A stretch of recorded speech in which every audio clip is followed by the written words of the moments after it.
네, 할렐루야 반갑습니다. 오늘 이렇게 나의 사랑하는 책 또 세 번째 영상을 만들어 봅니다. 오늘은 특별히 제가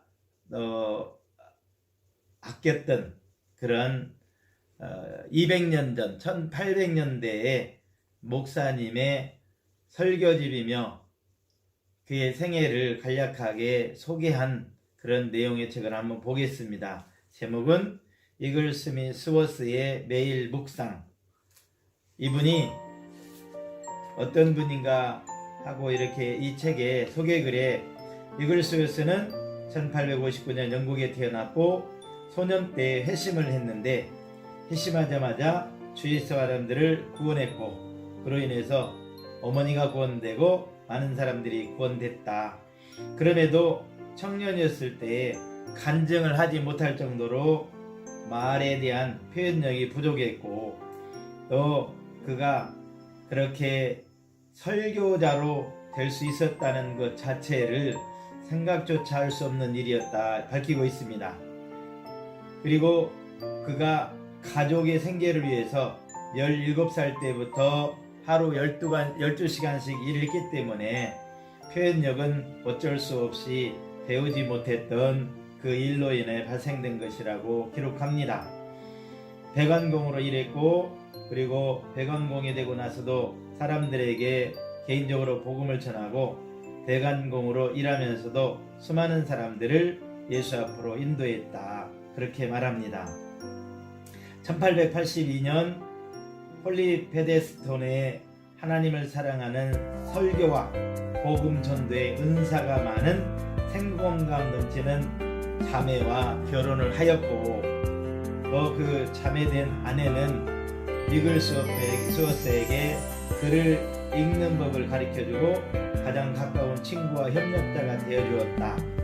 두 사람은 자신들이 살고 있는 가난한 동네에 가난한 사람들에게 도움이 필요한 것을 알고 불쌍히 여겨서 그들을 도와주었고 조그만 예배 모임을 이끌었는데 이 예배 모임의 설교는 그의 아내가 맡았다. 그 중에 이글스워프가 병 낫기를 위해서 기도해서 치유되는 일도 있었다. 자, 이글스워프는 48살이 되는 1907년에 성령을 받게 되고 놀라운 변화가 일어나며 그의 개인적인 생활이 급변하게 되고 성령을 받자마자 새 힘을 얻어 설교를 할 수 있게 되었다고 기록합니다. 이를 본 아내가 그에게 또 정말로 큰 변화에 충격을 받을 정도로 놀랐고 그의 사역은 세계를 향해서 그렇게 나아갔고 세계 수많은 사람들에게 복음을 전하고 병을 고쳐주는 사역을 하게 되었고 미국, 호주, 남아프리카, 전 유럽을 돌며 사역을 하게 되었다.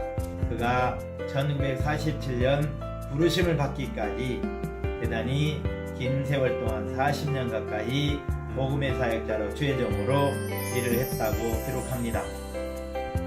이글스위스의 삶과 사역의 특징은 구원받지 못한 영혼들, 병들어 있는 사람들에 대해서 대단히 안타까운 깊은 영적인 동정심이 있었고 하나님의 말씀에 대해서 뜨거운 열정이 있었고 또 그리고 많은 사람들을 격려해주고 믿음을 심어주고 그렇게 했던 초대교회의 성령의 은사와 성령의 침례에 대해서 대단히 강조했고 병든 자들을 치유하는 그런 사역을 많이 했다고 합니다. 죽은 사람이 14사람을 살렸고 또 귀신을 쫓아내고 병을 고치고 또 영적으로 영안이 열려서 귀신을 실제 보았다고 하는 내용도 기록되어 있습니다.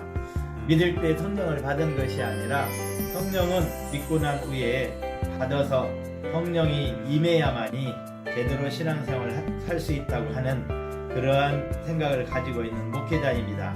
그래서 그 당시에 정통적인 그런 목회자들이 의심을 받는 그러한 부류의 목회를 했다고 그렇게 얘기를 하고 있습니다.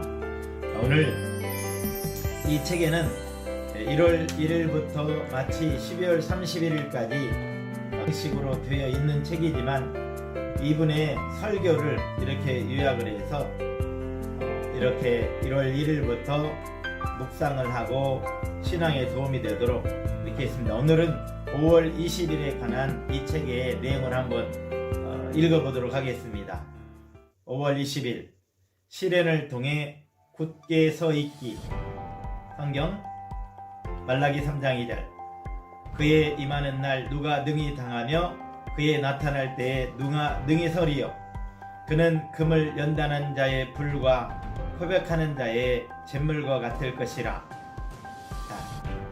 집회에 참석하여 하나님을 찬양하는 것과 인생의 어려움을 당하면서도 그분에게 감사를 드리는 것은 서로 다릅니다. 우리가 불같은 연단을 당하는 것은 멸망당하지 않기 위해서입니다. 예수님께서 나타나시면 무엇이 증가합니까? 믿음입니다. 당신이 예수를 믿게 되면 당신의 마음은 성령께서 주시는 은혜로 인하여 무너지지 않고 오히려 더 정결하게 되며 파괴되지 않고 오히려 더 넓어지게 됩니다. 오 사랑하는 여러분, 대적은 이미 패배하였기에 예수께서 승리자이실 뿐 아니라 대적으로부터 빼앗은 탈취물들을 우리에게 보여주십니다. 마음이 정결한 사람은 하나님을 보게 될 것입니다. 만일 당신이 눈이 좋다면 당신의 온몸도 밝아질 것입니다. 이것이 무슨 말입니까? 피의 능력으로 말씀에 충만해야 한다는 말입니다. 하나님께서 당신에게 주신 당신 안에 있는 유업들이 이 세상의 그 어떤 것들보다 능력이 크다는 사실을 잘 알고 있어야 합니다. 얼마나 많은 사람들이 죽임을 당하는 등의 극심한 핍박을 받았습니까? 그들이 그것을 갈망하였습니까? 불로 연단하여 얻게 된 믿음은 그 안에 조롱과 비방도 이겨낼 수 있습니다. 우리는 하나님의 아들을 믿음으로 가져야 합니다. 하나님의 아들 예수께서 그 앞에 있는 즐거움을 인하여 십자가를 참으사 부끄러움을 개의치 아니하시더니 하나님 보좌 우편에 앉으셨습니다. 히브리서 12장 2절.